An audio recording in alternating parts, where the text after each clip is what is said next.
Um Botafogo líder do campeonato, um Cuiabá dentro do G8, Corinthians e Internacional apenas na segunda metade da tabela, Santos e Vasco dentro do Z4. Quais foram as principais surpresas positivas e as principais decepções desse primeiro turno do Campeonato Brasileiro? Fala pessoal, sejam todos muito bem-vindos a mais um vídeo aqui no JP Comenta, hoje para falar de Brasileirão, as decepções, as equipes que surpreenderam e quem conseguiu fazer ali o que estava dentro do esperado diante desse primeiro turno que será finalizado nessa terça-feira. Ainda tem outros dois jogos que terminaram sendo adiados por questões de Sul-Americana, por questão de Copa do Brasil, mas de um modo geral já dá pra gente ter um panorama do que tivemos nesse primeiro turno. Você já tem aqui ao lado a classificação do Campeonato Brasileiro. Antes desse jogo dessa terça-feira entre Atlético Paranaense e Cuiabá, temos o Botafogo na liderança do campeonato, Palmeiras na segunda colocação, Grêmio é o terceiro colocado, Flamengo fechando ali o G4, na sequência segue com o Bragantino, segue com o Fluminense na sexta colocação, o Atlético Paranaense é o sétimo, o oitavo é o Cuiabá. Tem ali na nona colocação o São Paulo, décimo colocado no momento o Atlético Paranaense. Vem a segunda página com o Fortaleza, o Cruzeiro, também com o Internacional, o Corinthians, Goiás e Bahia são as duas equipes que estão logo à frente do Z4. E na zona de rebaixamento Santos, Coritiba, Vasco e América. Antes de trazer aqui, e você já consegue acompanhar aqui como é que vai ser essa classificação, equipes que decepcionaram, equipes que tiveram aí certa surpresa diante desse primeiro turno e também equipes que fizeram o esperado. Vou levar muito em conta o que a gente tinha de expectativa antes do Campeonato Brasileiro, o que as equipes apresentaram diante de estadual, diante de início de Copa do Brasil, também questão de regionais, as equipes que disputaram regionais, e falar basicamente também o que a gente esperava em relação até a última temporada, o que as equipes apresentaram na temporada de 2022 e o que se esperavam delas nessa temporada de 2023. Antes, vou só pedir para você deixar o joinha aqui embaixo, se inscrever no canal, também compartilhar esse link porque ajuda demais a crescer aqui o JP Comenta nessa meta de chegar aos 800 inscritos. Mas bora lá, já temos aqui as três classificações ao lado com as equipes e bora já trazendo primeiro as equipes que fizeram o esperado. E aí, não é que fizeram o esperado de essas equipes estão muito bem na competição, não necessariamente. E aí eu já coloco as equipes que na minha visão tiveram o desempenho esperado. A gente tem aí o Fortaleza, Cruzeiro, Atlético Paranaense, Goiás, Coritiba, Bragantino, Flamengo, Fluminense e Palmeiras. Dentro dessas equipes, duas estão brigando contra o rebaixamento, Goiás e Coritiba.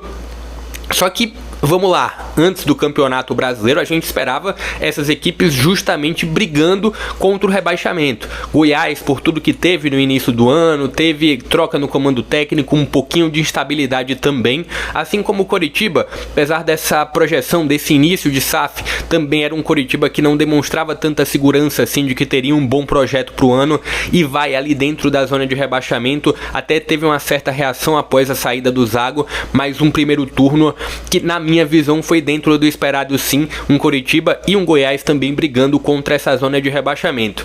A gente chega na situação do Cruzeiro. Cruzeiro, diante de tudo que a gente teve no Campeonato Mineiro, era um Cruzeiro que se esperava, principalmente sob o comando do Pesolano, de brigar contra um rebaixamento. Só que aí chegou o Pepa e o Cruzeiro iniciou muito bem o Campeonato Brasileiro.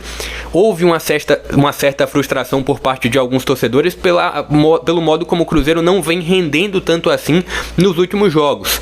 Mas para uma equipe que retorna depois de um tempo na Série B, e diante desse projeto do Cruzeiro, na minha opinião, é um desempenho esperado. Um Cruzeiro que está na segunda metade da tabela, mas é um Cruzeiro que a campanha para essa temporada do Cruzeiro é para pegar uma Sul-Americana, é para buscar uma competição internacional na próxima temporada e, na minha opinião, não é uma Libertadores. Eu acho que para esse primeiro ano de retorno do Cruzeiro é para ele estar por ali e o grupo montado é para estar por ali também na tabela, nessa segunda metade da tabela, sem sofrer tanto assim contra essa luta nessa luta contra o rebaixamento. Outras equipes que a gente consegue acompanhar, Fortaleza na segunda metade da tabela, talvez eu esperasse um Fortaleza um pouco melhor, mas a gente tem que olhar também um Fortaleza que está lutando ali em uma Sul-Americana, dividindo um pouquinho a atenção com uma competição internacional, por isso que a gente vê um Fortaleza na segunda metade, mas não é um Fortaleza que está sofrendo em uma luta contra o rebaixamento, muito pelo contrário, é um Fortaleza que no segundo turno podemos até ter brigando por uma pré-Libertadores. Primeiro turno, Fortaleza dentro do esperado. Atlético Paranaense também ali dentro de uma faixa de tabela esperada. Nesse momento o Atlético ocupa a 7ª colocação.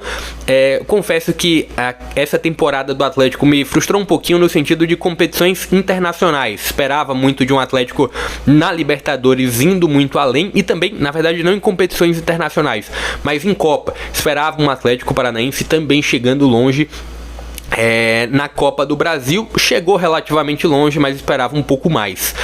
Olhando aqui, ainda seguindo nessa questão de equipes que seguiram dentro de um padrão esperado, o Bragantino em mais uma campanha sólida no Campeonato Brasileiro, dentro desse G6, e aí a gente chega em Flamengo, Fluminense e Palmeiras. Se esperava muito do Fluminense por tudo que foi o início do ano, mas se a gente olhar com calma e olhasse com um pouco mais de racionalidade, o que o Fluminense tinha pro Diniz durante toda essa temporada? O Fluminense tinha um time muito bom, mas não tinha um grupo muito bom.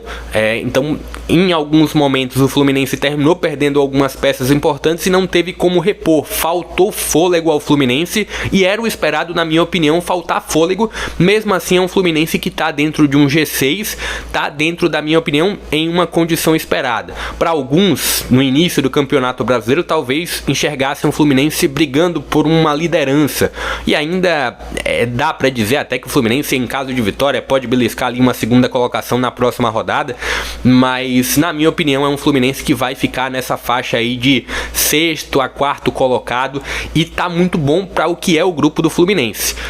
O Fluminense pode e deve ter algum título, principalmente em relação a Libertadores, brigar um pouco mais pela Libertadores, já está nas quartas de final.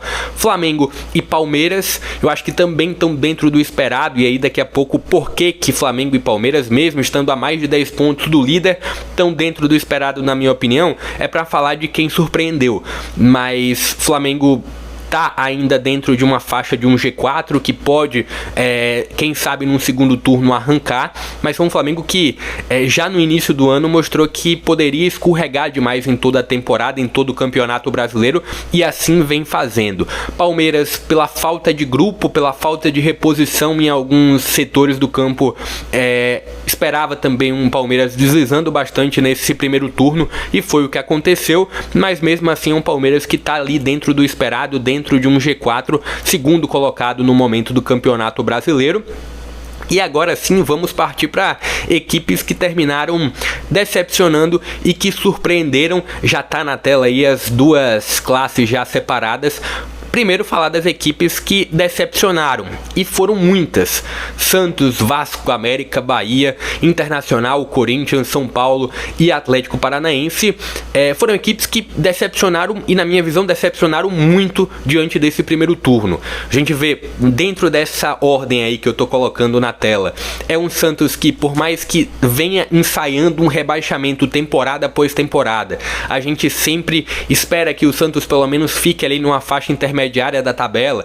Nesse ano não teve um Campeonato Paulista nem tão ruim assim, e Campeonato Paulista para o Santos não ser tão ruim, basta garantir a permanência com uma rodada de antecedência. E assim, por tudo que aconteceu durante o primeiro turno, mostra o motivo e por que o Santos está ali na zona de rebaixamento. Mas se a gente pega o Santos do início do ano, não esperava um Santos estar num G8, num G6, muito pelo contrário, mas não esperava um Santos estar dentro de um Z4. E o que a gente vê é um Santos na zona de rebaixamento e com sinal algum de que vai sair dessa situação. Muito pelo contrário, parece que está afundando cada vez mais por tudo que acontece dentro e fora de campo. Olhando para o Vasco, por toda a questão da SAF e por tudo que foi dito, por toda a gestão do Vasco, se esperava de um Vasco um pouco melhor, um Vasco pelo menos se não ia brigar por muita coisa, mas pelo menos que não frequentasse a zona e que não fosse o lanterna do campeonato, e é isso que a gente vem vendo, um Vasco dentro da zona de rebaixamento e muito afundado por lá. Teve agora a chegada de um novo treinador e quem sabe o anúncio do Payet também, e quem sabe no segundo turno o Vasco conquiste uma recuperação, mas dentro do primeiro turno decepcionou, assim como o América. O América aparentava ter um grupo melhor do que teve na temporada passada, e o grupo da temporada passada quase chegou novamente a uma pré-Libertadores, e esse ano a gente vê o América afundado na lanterna do Campeonato Brasileiro. Até que vai bem na Sul-Americana, mas teve a saída do Mancini agora já na reta final do primeiro turno, e não dá sinais de que no Campeonato Brasileiro vai mudar muita coisa. Teve a chegada do Bustos agora, pode até organizar um pouco, mas tem que fazer muito, tem que fazer algo parecido com o que o Fortaleza fez na temporada passada para ter uma condição de permanecer. E aí a gente chega no Internacional. E por que eu coloco o Internacional numa condição de grande decepção? Por tudo que o Internacional fez na temporada passada sob o comando do Mano. Foi um Internacional que teve um grande campeonato brasileiro, e eu esperava, pelo menos se não fosse repetir a campanha, de um Internacional dentro de um G6, de um G5, e não é o que a gente está vendo. É um Internacional que vai bem na Libertadores, mas falando de campeonato brasileiro, é um Internacional que está na segunda metade da tabela e não mostra muitos sinais de que vai recuperar para pelo menos brigar por uma Libertadores. Talvez, arrancando no segundo turno, brigue por uma vaga na Libertadores pelo Campeonato Brasileiro, mas tem que mudar muita coisa dentro de campo. Olhando ainda e retornando aqui para o Bahia, que eu dei um salto aqui no Bahia, por toda essa questão da SAF, se esperava muito do Bahia, pelo menos na minha opinião. Talvez não muito no sentido de brigar por uma Libertadores nesse primeiro ano, mas sim por estar numa zona de Sul-Americana e tranquilo por ali, e não é o que a gente está vendo. A gente está vendo um Bahia que teve a escolha do Renato Paiva, e é um Renato Paiva muito contestado, e é um Bahia que desliza demais, apesar das contratações, apesar de boas atuações do Cauli, apesar de boas atuações do Tassiano. Lá na frente um Everaldo muito irregular, pelo lado direito o Ademir não vem jogando o esperado, foi uma contratação também muito pesada, o Biel teve problemas físicos, mas ainda assim acredito que no segundo turno o Bahia tende a escapar dessa zona de rebaixamento e ter um pouco mais de folga. Mas mesmo assim decepcionou um pouco o Bahia nesse primeiro turno. Olhando para o Corinthians, eu fiquei um pouquinho com o pé atrás de colocar o Corinthians no dentro do esperado ou o Corinthians dentro dessa decepção, porque se a gente olha o que foi desde a saída do Vitor Pereira e o que foi o Corinthians nesse processo de mudança, foi um Corinthians que muito justificável estar onde está na tabela. Só que o que entra na minha decepção sobre o Corinthians é justamente a questão de as escolhas que o Corinthians fez, as escolhas que a gestão do Corinthians fez durante esse primeiro turno. Não é nem tanto a posição que o Corinthians está, mas as escolhas que a direção terminou tomando, desde a questão de mudanças no comando técnico, até a própria escolha do Luxemburgo, também a questão da formação do grupo e as contratações durante esse meio de janela, que me fazem colocar o Corinthians dentro dessa decepção. São Paulo, acho que fica muito na decepção de um trabalho que não resultou em grande coisa do Rogério Ceni, principalmente o início do Campeonato Brasileiro. Se eu fosse medir só o trabalho do Dorival, eu colocaria num São Paulo dentro de uma zona esperada, mas pelo que foi a expectativa criada sobre o trabalho do Rogério Ceni e depois a saída necessária para a chegada do Dorival, eu coloco o primeiro turno do São Paulo decepcionante. E olhando o Atlético, o Atlético teve um início de ano razoável, mas um início de ano já muito turbulento, que dava sinais que o Kudê não iria resistir. E aí até começou o Campeonato Brasileiro, mas diante de todos os resultados ruins do Atlético, mas principalmente na eliminação da Copa do Brasil, teve a saída do Kudê, a chegada do Filipão, que não é um trabalho bom, e também é outro ponto, não dá sinais de que vai ter uma grande recuperação. E a decepção o que se esperava de um Atlético brigando brigando por um G6, pelo menos. Não é o que dá sinais de que vai acontecer nem no segundo turno. Se a gente olha pro Atlético diante de tudo que apresentou, é um Atlético que vai brigar por uma Sul-Americana e só. Vai ficar nessa faixa de Sul-Americana e só.